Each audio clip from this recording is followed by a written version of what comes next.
Coming up on Fulton Today, the November election is next Tuesday. We'll have last-minute information on things you should know. And shedding light on a very dark problem, domestic violence. Fulton Today is next.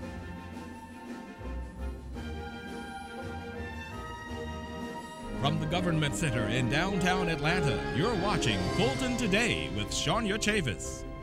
Welcome to Fulton Today, everybody. I'm Shania Chavis. These are the final days before the November 6th general election. It has been a busy month for the registration and election officials, and it's expected to get even more so until that last vote is cast. FGTV's Tiffany Harlow has our story. Tiffany? Shania, thousands of voters got ahead of the crowds with advanced voting. It started October 15th at 6 locations across the county. In fact, more than 28,000 citizens voted during the first week alone. But don't let the numbers scare you. There were many incentives to help you get it done. Free shuttle service for citizens voting at the Government Center and ambassadors to assist you once you got there. Saturday voting was even more convenient. Now, if you've waited for November 6th to vote, expect to do just that. Wait. Registration and elections officials offered this advice. It is important for voters to know that they must provide an ID on election day in order to verify who they are. There are acceptable forms of ID. They include a passport, they include a Georgia ID, and they may also have any valid ID that is not expired from another governmental entity, whether it's a state, federal, or local entity. So that means if you've got a driver's license from another state, as long as it's not expired, you can provide that as an acceptable form of identification on election day. Again, polls close at 7 p.m. on November 2nd. We'll keep you up to date as the votes come in on Election Day. Reporting for FGTV, I'm Tiffany Harlow. Thank you very much, Tiffany. Now, here are a few reminders about Election Day. Polls open from 7 a.m. to 7 p.m. You must have a photo ID to vote. If you're voting absentee, the Department of Registration and Elections must receive your ballot no later than 7 p.m. You can drop it off at the Government Center downtown or the North or South Service Centers. If you have any questions, you can call the Registration and Elections Office or visit the Secretary of State website. Meanwhile, Fulton County officials crack down on those who are littering at county parks. Trash and debris is being left behind after sporting events and community functions. So now, a warning about the enforcement that is to come. Tony Phillips is here now. He is with the county's Planning and Community Services Division. Tony, welcome back to the show. Hi, Shania. Thanks for having me. So let's talk about this trash issue at the parks in South Fulton. Fulton County maintains one of the best parks and recreation systems in the state of Georgia. We have a number of parks that are spread out throughout unincorporated Fulton County. We've noticed that the participation and activity in our parks has risen over the last several years, which is a good thing. The parks are publicly accessible. However, one result of that increased activity is we've seen a growing problem with trash and dumping in our parks. And Tony, is this a seasonal problem or are you all seeing it happen year-round? Our parks are to some degree seasonal in that during the colder parts of the year, there are less outdoor activities. However, we maintain year-round programming, and what we've seen is that increasingly this problem has become one that we have to manage year-round and use our resources in order to make sure we keep it under control. However, our parks are publicly maintained facilities. They're accessible to anyone who's a citizen of Fulton County, and so that makes it a bit of a challenge in trying to maintain who actually may be contributing to the dumping, but we try to make sure that we hold people accountable at every opportunity. And Tony, you know we always get your bottom line. The bottom line is we ask our citizens to partner with us in helping to maintain parks. If everyone takes an active role in doing their part to make sure you put trash in receptacles, that you take trash to the appropriate place, these parks are a terrific benefit for our families, our youth, our seniors, our entire community. They belong to the community, so we simply ask that we all work together, create a partnership, and let's maintain our parks so that together we can solve this issue. All right, Tony Phillips, Planning and Community Services, great information. Thank you so much for your time. Thanks for having me, Shania. Now, if you would like to report a problem with trash at your community park or any other code violation, you can just call the Tell line. Women speak out against domestic violence. Hundreds of people here in the county and across the country marked the 18th anniversary of the Violence Against Women Act with programs and special services. As a part of Domestic Violence Awareness Month, the Clerk of Superior Court set up a booth inside the Lewis-Slayton Courthouse with information on domestic abuse and a balloon release in honor of victims. Each and every day, we have individuals that come into our office who are victims of domestic violence. They are coming into our office for protective orders from the aggressors that are actually hurting them and their families. I thought this would be a good initiative to bring about awareness, because we see it every day where some individuals may not see it every day. I also think that it's important that we help those individuals who are victims, but also those individuals who are aggressors, because they need help as well. Statistics show that 3 women are murdered across the country every day by a boyfriend or a husband. Of course, for any emergency, you can always call 911. Meanwhile, the Partnership Against Domestic Violence held its 12th annual Silent No More Candlelight Vigil on the roof of the Metro Atlanta Chamber of Commerce building. Points of light representing lives that were extinguished far too soon. The vigil honors past victims, helps raise awareness about domestic violence, and celebrates survivors. Sister Clara Riddles could not be here today to tell our own story.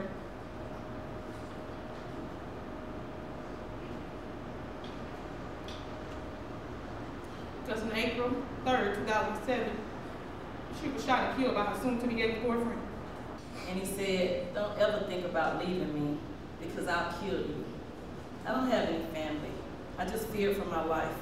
So from that point on, I just lived a miserable life, day to day. I didn't tell a soul. I have the right to dream and be happy. I am smart. I know I can. I know I can escape and respect all the values and all my beliefs without feeling shame for my mistakes. Because of those mistakes, I was able to learn and grow. I know I can, and I do it. I will do it. I can to learn to love and respect myself and take control of my life. I know I can, and I will do it. Now looking back on my past, there were several reasons why I should have moved forward with my life, but I didn't. I didn't know how, and I didn't know how to ask for help. Seek help and talk to somebody. There is help available, and a lot of agencies in our community who are dedicated to ending domestic violence and being there to help victims as they seek safety and support in the community. Here is the Partnership for Domestic Violence hotline and website. Of course, once again, you should call 911 for all emergencies. And still to come, bringing new life to an 88-year-old building in Northeast Atlanta. We'll tell you all about it in our district-by-district coverage next.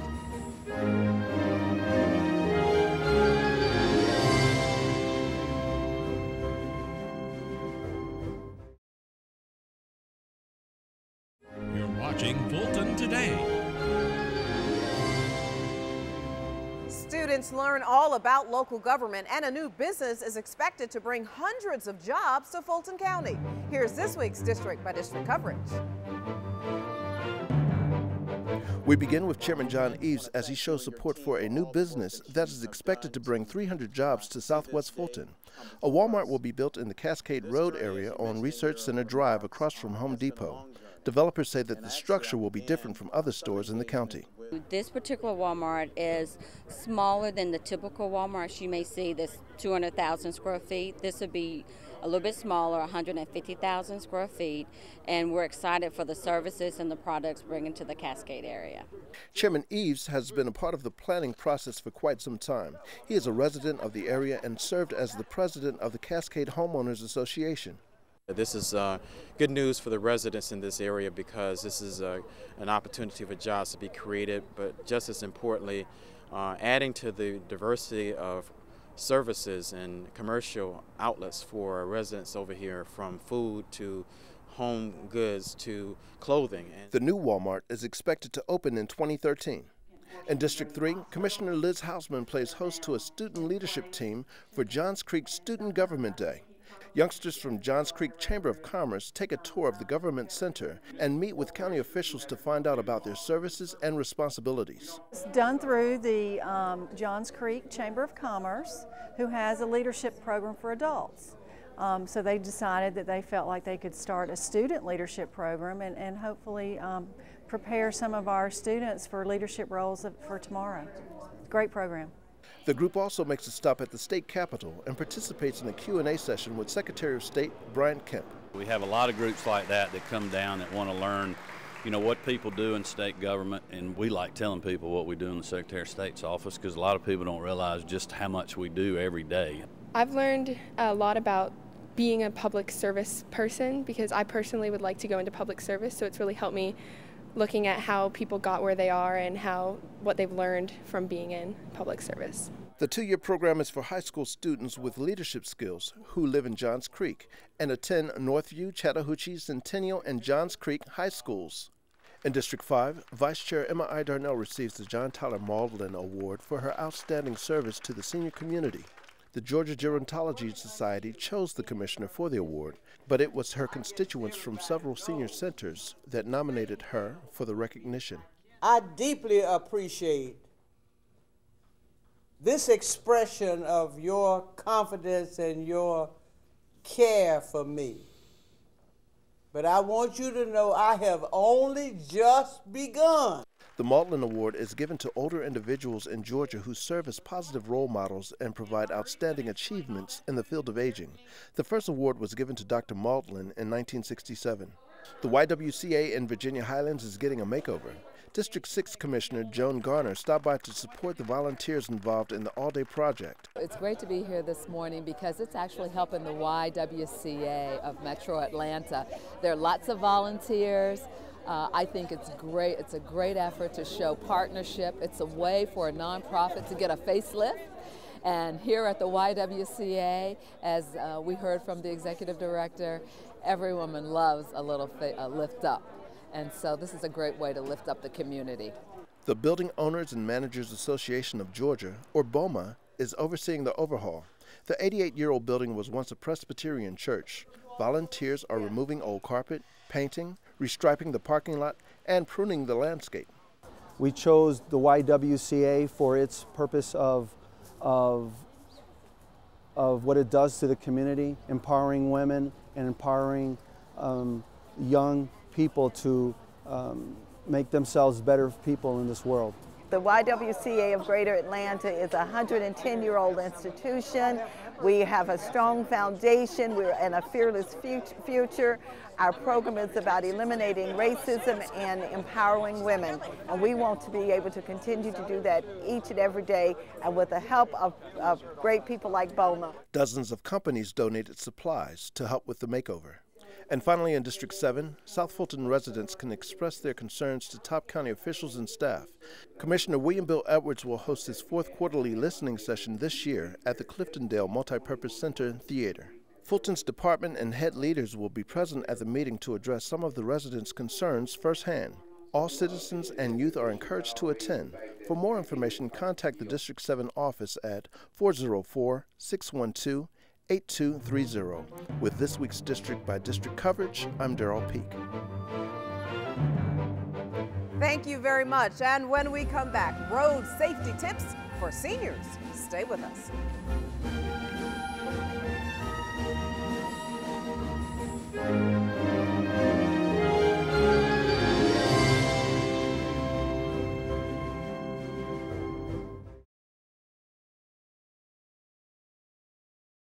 You're watching Fulton Today. Portions of the following segment are part of the Fulton County Common Ground Initiative. Common Ground, the county's comprehensive solution to the problem of health disparities in the community. On this week's Common Ground report, we focus on dating violence. FGTV's Lynn Vaughn has more now on a summit on that very topic from Clark Atlanta University. Lynn? Shania, this was the second year of Clark Atlanta University's dating violence program, The Call to True Beauty. And the Fulton Family Care Network was more than happy to bring its expertise to the table. FGTV's role was to help students get their message against dating violence on the air in these public service announcements. The Fulton Family Care Network supervised group and one-on-one rap sessions. We have been dedicated to educating young adults as well as the youth about domestic violence, and I had an excellent time here last week. I was here for 3 days out of the week. I went in all of the freshman dorms as well as some of the upperclassmen apartments, and we had excellent discussions about dating violence. We strive to educate and let them know about warning signs and what things to look out for, especially since they are young adults on the cabins and they have all the freedom. Other partners included the Atlanta City Council, the Georgia Coalition Against Domestic Violence, the Partnership Against Domestic Violence, and sponsors Avon and Verizon Wireless. But it was the survivors of abuse who really stole the show. I have never known a love so wrong. One through an autobiographical spoken word poem, the other with her real-life domestic drama. I cried that night. Tears of hurt as well as pain. I mean, my soul even shed tears. Not of sorrow, but more so of fear. I just couldn't believe he hit me. I have advice for the women who are foolish like I used to be. Leave him, or these will be the words in your obituary. He told me to go sit in a chair, and he said, we're gonna die today. So I went and sat on the sofa, and in 20 minutes, I was shot 3 times. He shot me with a .38 Smith & Wesson, and I was shot through the head. I had a bullet go through here, and it went all the way through my head and came out on my right side. He shot me twice in the arm. Ms. Williams was a unique victim in that before that fateful day, she says her husband had never raised a hand to her. Williams rallied the luncheon audience with a cry for victory over violence. One more time. Victory over violence. One more time. Victory over violence. All right, thank you. On the campus of Clark Atlanta University in Southwest Atlanta, I'm Lynn Vaughn, FGTV. Thank you very much, Lynn. Now, for help with teen or young adult dating violence, contact our Department of Behavioral Health. The services are available at Oak Hill Child, Adolescent, and Family Center. Have you ever wondered whether or not you and your car are a good fit? Well, that's the question put to seniors under a program called Car Fit. Seniors at the Darnell Multipurpose Facility were introduced to Car Fit by Atlanta Police Sergeant C.J. Middlebrook. We really just want you to start thinking about driving and how you can get home safely every day. Because seniors are the fastest growing population in the country, there will be more over 65ers on the roadway in the next decade. And while seniors tend to have safer driving records than other age groups, when there is an accident, they are more likely to be seriously injured. The goal of Car Fit is not to get seniors off the road. Well, by state law, that we as law enforcement officers cannot take your license away. A board-certified physician has to do that, you know. So it's not an issue. It's not about, this program is not set up about taking people's license away or taking away their freedom. It's just we want you to start thinking about what are you going to do when that time comes in your life where you can no longer drive. One driver told FGTV it makes perfect sense to reevaluate your driving habits as you get older. One of the things I learned is that in adjusting my mirror, I was not quite adjusting it properly. I was adjusting it so I could see directly behind my car when I should have it adjusted so I can see the traffic coming up beside me. I also learned that you not only need to be comfortable in driving, you need to have your seat adjusted a distance so that your legs won't be cramped, but yet not too far away from the pedals. The course also stresses safety. Sometimes being seniors, we get out of the car thinking we've locked the car. Well, we need to make sure that the doors are locked as soon as we get in the car. And as soon as we park the car, make sure we have all our belongings together before we unlock the car to get out. Part 1 of Car Fit is the information session. Part 2 is the actual checklist with you and your personal vehicle. Call the Star Line to schedule a Car Fit info and fitness session. We'll let you know how the Darnell seniors fared in a Car Fit Part 2 in a later show. The 2012 Fall SPARC Clinics mark another successful season. The clinic, held at the West Hunter Street Baptist Church in the West End, was one of 4 that took place in October. One excited client was driving by when she stopped to take advantage of the free services for herself and her daughter. I came by the fair that they had today because I'm one of the uninsured and I wanted to get some of the services that they had to offer. I was able to get my blood pressure checked, my BMI, I found on some information on job training, and I'm going to get my flu shot and just enjoy everything they have today. Others were very familiar with SPARC. That's sickness prevention achieved through regional collaboration and the free clinics. Well, so far I've had my glucose, blood sugar, and also my the height and weight was included in blood pressure. I've done those so far. Program manager Regine Denis reminds of the many services offered at the clinics. We are providing services like immunizations, flu vaccines, tetanus vaccines, pneumonia vaccines, clinical breast exams, glucose testing, and a variety of other preventative health services right here in the community, so it's accessible to the citizens. Now, for more information on the clinics, visit the County Star Line or visit its website. And still to come, fun and technology invade a North Fulton library. We'll take you there when we come back.